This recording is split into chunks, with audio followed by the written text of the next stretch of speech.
Hi guys, welcome to क्यूटेक भाई। कैसे हैं आप लोग? हाय, सब बढ़िया होंगे, जबरदस्त होंगे, अपने स्वस्थ होंगे। तो यूपी मार्सी की जो वैकेंसी थी वो आपकी अनाउंस हुई थी आज से 4-5 दिन पहले ही। तो उसके रिगार्डिंग मैंने वीडियो बनाया हुआ है। तो आपकी एलिजिबिलिटी क्या है, कौन कौन से आपके डिप्लोमा रिक्वायरमेंट हैं, ईच एंड एवरीथिंग मैंने एक्सप्लेन किया हुआ है। आप आई बटन पर क्लिक करके आप देख सकते हैं, आपको सारी दिख जाएगा। बाकी मैं नीचे आपको लिंक दे दूंगा, डिस्क्रिप्शन में दे दूंगा आपको मैं, और कमेंट सेक्शन में पिंक भी कर दूंगा उस वीडियो का लिंक आपका, ठीक है। और आपको प्लेलिस्ट मिल जाएगी आपको साथ में, ठीक है। तो वो अपना काम नहीं, अपना काम क्या है कि सिलेबस मैंने आपसे कहा था, जैसे मैंने आपसे कहा था ना कि सिलेबस अभी नहीं आया है, लेकिन सिलेबस इसका आता है जब आपका फॉर्म ओपन होता है। तो फॉर्म आपका ओपन हो चुका है और कई बच्चे मुझसे बोलते हैं आपका ये वैकेंसी कैंसिल हो गई है, ये वो। देखिए, जब भी कोई बात हो आप सीधे उस वेबसाइट पे जाइए, ना मेरी बात मानिए आप, ना किसी और की। आप पढ़े लिखे हो, समझदार हो, ऐसा तो है नहीं आप छोटे बच्चे हो, छोटे बच्चे हो गया ऐसा टाइप का। हाँ, तो जब भी कोई डाउट आपको हो आप सीधे उसकी साइट पे जाइए, वहां से आपको ऑथेंटिक न्यूज मिलेगी। क्योंकि मैं वैकेंसी निकालता हूं, ना वैकेंसी कोई और निकालता है, जहां से आपको सोर्स मिलता है। तो इसलिए रूमर्स पे ध्यान मत दिया करिए, जब भी हो हमेशा आप उस वेबसाइट को चेक किया करिए। चलिए आते हैं सिलेबस पर। जैसा मैंने कहा था कि सिलेबस आपका आ जाता है और इसका सिलेबस आया है। और अगर मैं कंपेयर करूं तो जो SCTO का सिलेबस था पिछली बार, मैंने आपको वीडियो बनाया हुआ है, आप वीडियो देख लेना। वो मैंने आपको पूरा क्लियर किया हुआ है, हर एक चीज़ मैंने, हर एक पॉइंट आपको मैंने प्रॉपरली समझाया हुआ है। इवन आपका पैटर्न कैसा आता है मैंने वही आपको दिखाया हुआ है। आपका वैकेंसी कब कब आया मैंने सब कुछ बताया हुआ है, उसमें ईच एंड एवरीथिंग बताया हुआ है। तो वीडियो आप आई बटन चेक कर लीजिएगा, नीचे कमेंट सेक्शन में भी मैं पिंग कर दूंगा, उसको भी आप देख लेना, ठीक है। तो अब सिलेबस आपका इसका आ चुका है। आइए बात करते हैं सिलेबस की। बाकी एलिजिबिलिटी का मैंने पहले आपसे कहा है, उसको आपको देखना है। और 2 मंथ, मैं फिर से बोल रहा हूँ कि इसका जो एग्जाम होता है ना, ये एग्जैक्टली हो जाता है। पिछली बार भी 17 अप्रैल को इसका एग्जाम हुआ था। जैसे मैं आपको दिखाऊं तो आपका, just wait for a second, आपका सिलेबस ईच एंड सब बात करते हैं। बाकी हाँ, सिलेबस आपको चाहिए ना, तो ये सिलेबस आप कराइए, ये आपका सिलेबस यहाँ से मिल जाएगा आपको। ये आप कराएगा ना तो यहाँ पे आपको सिलेबस मिल जाएगा। आप सिलेबस से क्लिक करेंगे तो आपको सिलेबस दिखेगा पूरा सबका, सिविल का, इलेक्ट्रिकल का, SNT का, आपका सिग्नल एंड टेलीकम्युनिकेशन का बोलते हैं SNT आपका, ये इसका सिलेबस है पूरा। तो मैं आपको दिखाता हूँ कि ऐसा क्यों बोल रहा हूँ, ये क्यों डेट्स इंपॉर्टेंट हैं। क्योंकि देखिए, पिछली बार जब मैंने वीडियो बनाया था, जब आपकी वैकेंसी आई थी 21 में आई थी, और 11 मार्च को इसका फॉर्म ओपन हुआ था, और 17 अप्रैल को, यानी इसका रिकॉर्ड रहा है हमेशा।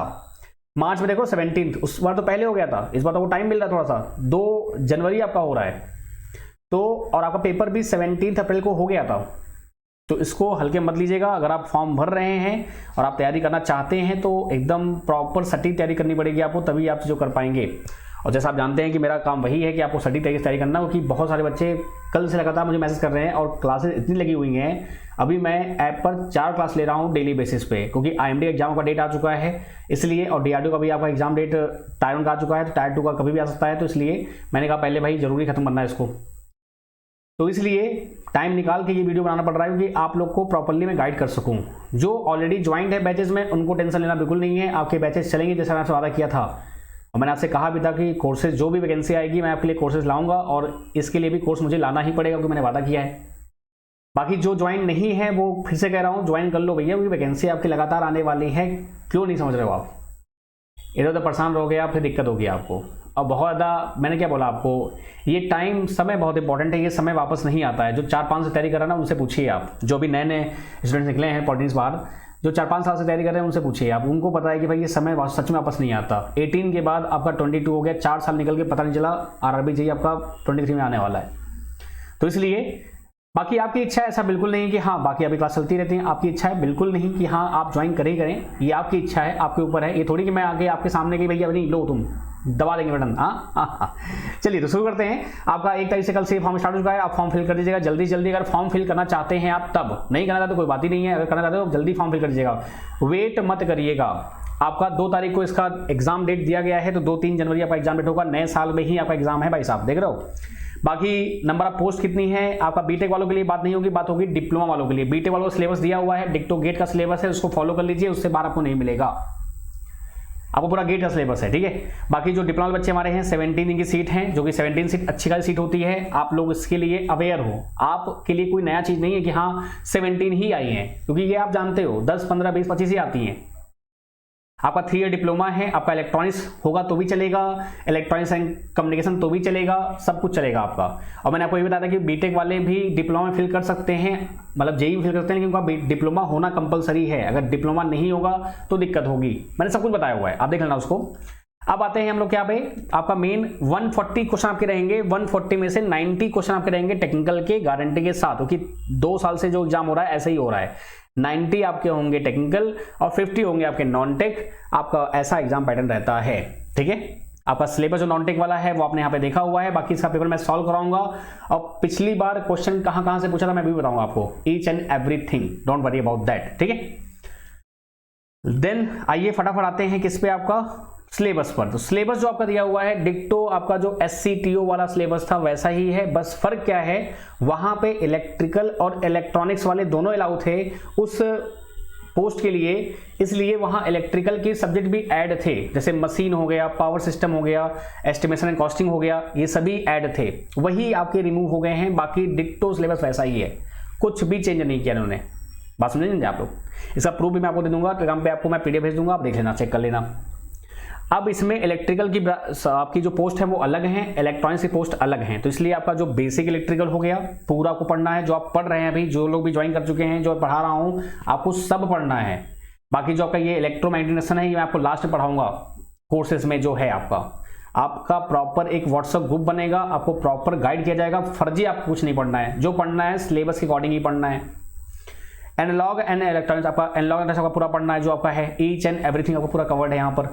कंट्रोल सिस्टम आपके लिए नया है, तो कंट्रोल सिस्टम मैं आपको कराऊंगा, कब कराऊंगा कैसे कराऊंगा मैं बताऊंगा, बाकी मैं आपको हिंट दे देता हूं 20 नवंबर के बाद, अभी बैचेस चल रहे हैं लगातार, तो भाई जो बैच चल रहे हैं उनको मैं थोड़ी हो सकता हूं कि उनको रोक के मैं आपको बता सकूं, जो सही है वो सही है, जो गलत सो गलत है, इसलिए मैं कह रहा हूं आपका क्लास चलेगा 20 नवंबर के बाद, फैक्ट स्पीकिंग बताऊं तो। लेकिन जो क्लास ऑलरेडी कवर्ड है भाई, बेसिक इलेक्ट्रिकल खत्म हो चुका है, तो इसको आप देख लो ना भाई, तब तक कि वेट करोगे कि हाँ मैं जब चलूंगा तब करूंगा, ये माइंड है, इसको आप जितना शांत करोगे, जितना आराम दोगे वो आराम करेगा। भैया अनलॉक खत्म हो रहा है तो उसको देख लो फटाक से, कंट्रोल सिस्टम मैं कराऊंगा तो आप देखना लाइव, कोई दिक्कत नहीं है। फिर उसके बाद क्या आपका है, इलेक्ट्रॉनिक कंपोनेंट मटेरियल दिया हुआ है, फिर आपका मेजरिंग इंस्ट्रूमेंट है, प्रिंसिपल ऑफ इंस्ट्रूमेंट दिया हुआ है, डिजिटल दिया हुआ है। तो अगर मैंने देखा तो यहाँ पर मैंने टोटल 11 सब्जेक्ट आपके दिए हुए हैं, 11 में से सभी से क्वेश्चन पूछे गए थे, ऐसा कोई टॉपिक नहीं जिससे पूछा ना गया हो। अभी आपका जो करंट में है, आपको बेसिक इलेक्ट्रिकल पूरा मिल जाएगा, इलेक्ट्रॉनिक्स पूरा मिल जाएगा, आपको 8085 पूरा मिल जाएगा, 6 मैं आपको कराऊंगा, थोड़े टॉपिक पूछे आते हैं तो वो आपका समझो पूरा ही है। आपका डिजिटल कहाँ गया भाई साहब, डिजिटल इलेक्ट्रॉनिक्स आ गया, डिजिटल इलेक्ट्रॉनिक्स कहाँ गया, नहीं दिख रहा है क्या इसमें, डिजिटल आपका मिसिंग है क्या, ये रहा फंडामेंटल, हाँ वही तो फंडामेंटल, नाम में लोग चेंज कर देते हैं और नाम से बच्चे कंफ्यूज जाते हैं। तो ये टॉपिक आपके ऑलरेडी कवर्ड हैं बहुत अच्छे से डिटेल में, इसको आप जाके तुरंत देखिए फटाफट। बाकी जो बच्चा सर ये कैसे होंगे, तो भैया कंट्रोल सिस्टम जैसे मैंने आपसे कहा कि 20 की नवंबर के बाद थोड़ा लोड कम होगा, मैं 4 क्लास ले रहा हूँ ऐप पे, तो आप समझ सकते हैं कि मेरी स्पीड क्या है और आपकी स्पीड कैसे मैच करेगी। भाई ये तो आपको करना ही पड़ेगा ना, इसको तो आप छोड़ सकते नहीं है भाई, ये तो छोड़ देंगे आप, ये छोड़ देंगे आप, ये छोड़ देंगे, ये छोड़ देंगे आप, क्योंकि कहीं ना कहीं अगर देखा जाए तो आपके जो कोर सब्जेक्ट होते हैं क्वेश्चन उससे ही बनते हैं। 90 मार्क्स का पेपर है, 11 चैप्टर आपके हैं, तो मान लो मैं अगर सबसे 9 मान रहा हूँ कि 9 आते नहीं है, तो ये क्वालिटी एंड रिलायबिलिटी टेक्निक आपका है, इससे क्वेश्चन बनते हैं लेकिन उतने नहीं बनते जितने बनने चाहिए।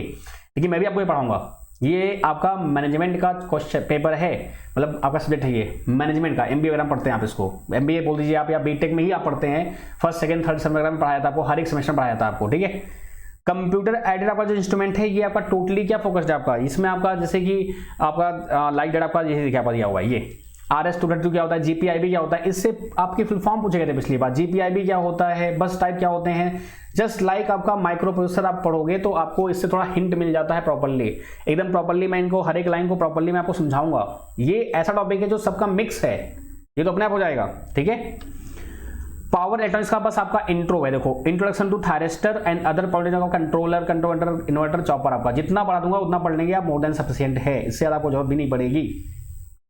और ये जो टॉपिक आपके दोनों हैं ये साथ में आपके रहेंगे। तो जैसा मैंने आपसे कहा कि आपका प्रॉपर क्लास चलेगा, प्रॉपर आपका ग्रुप बनेगा, लेकिन हाँ अभी आपका जो चल रहा है IMD का ये बैच खत्म होने के बाद, यानी कि 20 तक मैंने टारगेट दिया है और वो खत्म हो जाएगा आराम से। भाई फिजिक्स और मैं दोनों पढ़ा रहा हूँ, फिजिक्स को पढ़ा रहा हूँ और इलेक्ट्रॉनिक्स पढ़ा रहा हूँ, 4 क्लास चल रही हैं। इलेक्ट्रॉनिक्स का जो सिलेबस है वो आपका खत्म हो जाएगा। कम्युनिकेशन आपको नहीं पढ़ना है, कम्युनिकेशन मेंशन नहीं है तो कम्युनिकेशन नहीं पढ़ना आपको, जबरदस्ती नहीं पढ़ोगे आप, जो दिया है वही पढ़ना है आपको। C लैंग्वेज नहीं पढ़ना आपको बिल्कुल भी, क्योंकि दिया नहीं है इसमें आपको।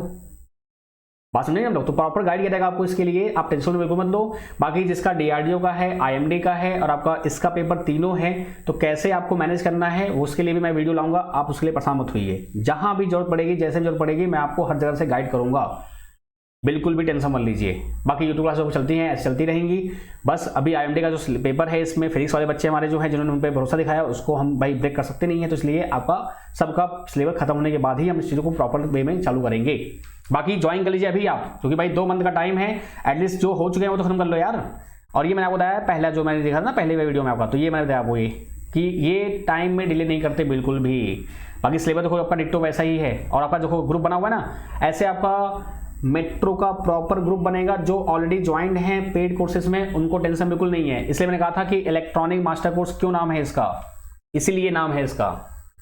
यहां आपको सब कुछ मिल जाएगा, आपको कुछ एक्स्ट्रा पे नहीं करना है, 1 टाइम पेमेंट है आपका, प्रॉपर मैं गाइड करूंगा। बच्चों को लगता है कि सर एक ही कोर्स सब में चिपका देंगे, ऐसा बिल्कुल नहीं है, क्योंकि आपका भरोसा बहुत इंपॉर्टेंट है भाई। अब मैं चलो एक बार मैं कोर्स, चलो मैं कोर्स के लिए कर दूंगा भाई, 5 साल से मैं इस फील्ड में हूं, मुझे पता है कि भाई आपको ऐसा नहीं कि हाँ आपको बेस्ट देना है अपना, जो भी है आपको उस पेपर के लिए तैयार करना है। ऐसा नहीं कि मैं आपको कुछ भी पकड़ा दूंगा, चिपका दूंगा कि चिपक लो भाई। आईएमडी बच्चे बहुत सारे ऐसे ज्वाइन हो रहे हैं, मैं नाम नहीं लूंगा किसी इंस्टीट्यूट का, लेकिन वो बोल रहे हैं लिटरली कि सर हम कुछ जगह ऐसे जगह गए जहाँ पे दिक्कतें हुई। ऐसा बिल्कुल नहीं कि हाँ होता है, कुछ उनकी प्रॉब्लम्स होंगी, कुछ समस्याएं होंगी, इसलिए वो सिलेबस प्रॉपर्ली गाइड नहीं कर पा रहे होंगे। क्योंकि टीचर कोई भी ऐसा नहीं है जो आपको ऐसे बेवकूफ बना दे। बाकी पता नहीं मुझे किसी और का, लेकिन हाँ आप बिल्कुल टेंशन फ्री मत रहना, जो भी रहेगा भाई। देखो सिंपल सी बात है, आप 2 महीने में आप सर्च करते बैठोगे, टाइम यूं निकल जाएगा, पता चलेगा ही नहीं आपको। तो क्यों फालतू में अपना भाई फॉर्म भर रहे हो। अगर आप फॉर्म मस्ती के लिए भर रहे हो तो कोई दिक्कत ही नहीं है। अगर फॉर्म भर रहे हो कि हाँ कोई एग्जाम देना है, सही देना है, अच्छे से देना है, तो आप आराम से फॉर्म भरो। और कोई भी दिक्कत है, हम बैठे हुए हैं। 14, 15, 16 का आपका पेपर है ना आईएमडी का, उसके बाद आपका यूट्यूब पे इसके लिए प्रॉपर मैं वीडियो लाऊंगा एकदम तगड़े तरीके से। उसके बाद मेरे पास 15 से 20 दिन टाइम बचेगा, आप एकदम परेशान मत होइए उसके लिए। लेकिन जैसे मैंने आपसे कहा कि जो बातें सही हैं वो सही हैं। मैं ऐप पर आपका 20 नवंबर के बाद क्लासेस, आपकी जो कंट्रोल सिस्टम हो गया, आपका मेजरमेंट हो गया, ये सब आपको पढ़ाना पड़ेगा, तो पढ़ाऊंगा ही मेरे से भी। और इसका जो सिलेबस है ना, आप ये समझिएगा कि अगर आपने आईएमडी कर लिया, ये कर लिया, तो आपका आरआरबीजी ऑलमोस्ट कवर हो चुका है। बस आपको पढ़ना पड़ेगा क्या, सी लैंग्वेज पढ़ना पड़ेगा, डिक्शन पढ़ना पड़ेगा, बस बात खत्म। आप तो एकदम फॉर्म में हो। अब आपसे क्या ही पूछेंगे। और ये इलेक्ट्रॉनिक्स में ऐसे ही सिलेबस आता है, वर्सटाइल, इसलिए मैंने इसको मास्टर कोर्स रखा हुआ है। क्योंकि मुझे पता है ना कि मैं पढ़ा रहा हूं, तो मुझे पता है कि आपसे क्या क्या पूछता है और कौन कौन से रंग दिखाते हैं एग्जाम अलग अलग वाले। अब देख रहे हैं, इसमें कंट्रोल सिस्टम पूछ लिया आपका। अब इससे फायदा क्या होगा, आपको DFCCL आपका जब आएगा, जो कि आपका आएगा नेक्स्ट ईयर तक में आ जाएगा, पक्का आएगा, गारंटी के साथ आएगा, आपको वहां फायदा मिल जाएगा। ठीक है, तो इसलिए बाकी आपकी इच्छा है, कोई भी दिक्कत है, कोई भी समस्या है, आप मुझे कांटेक्ट कर सकते हैं बैच के रिकॉर्डिंग, कोर्स के रिकॉर्डिंग। बाकी एलिजिबिलिटी मैंने आपको वीडियो में ऑलरेडी बता रखी है, अगर आप मुझे मैसेज करेंगे तो मैं आपको वो लिंक शेयर कर दूंगा, आप उसको देख सकते हैं वीडियो प्रॉपर्ली तरीके से। ठीक है, and thank you so much guys for your support, for your love. आप ऐसे ही सपोर्ट दिखाते रहिए, जो भी रहेगा मेरे एंड पे मैं आपको बेस्ट पॉसिबल प्रोवाइड करता रहूंगा, जितना हो सकेगा अपने एंड पर। और आईएमडी के मैंने बोला है कि आपका मैराथन रहेगा तो रहेगा, ऐसे ही आपका क्लास मैं ऐसे नहीं बोल देता, कुछ कारण है उसका, और आप बेटर कर पाएंगे अच्छे तरीके से। तो thank you so much guys, have a great day. बाकी क्लास को आप शेयर कीजिएगा मैक्सिमम जितना हो सके। बहुत सारे बच्चे थैंकफुल होते हैं आपको, क्योंकि बहुत सारे बच्चे बोलते हैं कि मेरे दोस्त ने मुझे क्लास शेयर की, तो सर मैं बहुत लकी फील किया कि आपको मिला। अब ये नहीं, मैं ऐसे नहीं बोल रहा हूँ, आप देख लेना, आप खुद ही फील कर लेना, ऐसा कुछ नहीं कि मैं अपने मुंह तारीफ कर दी अरे ऐसे। डेमोज अवेलेबल है, आप डेमो देख के ज्वाइन करिएगा, ऐसे नहीं कि आप तुरंत ज्वाइन कर लीजिएगा, डेमो देखिएगा। आपको क्या देखना है, बेसिक इलेक्ट्रिकल, डिजिटल इलेक्ट्रॉनिक्स और आपका एनालॉग इलेक्ट्रॉनिक्स, आपका ADC एनालॉग आपका, वो देखिए आप, तो आपके लिए फायदेमंद रहेगा। चलो बाय बाय, टेक केयर, अपना हंसते मुस्कुराते ख्याल रखिए अपना।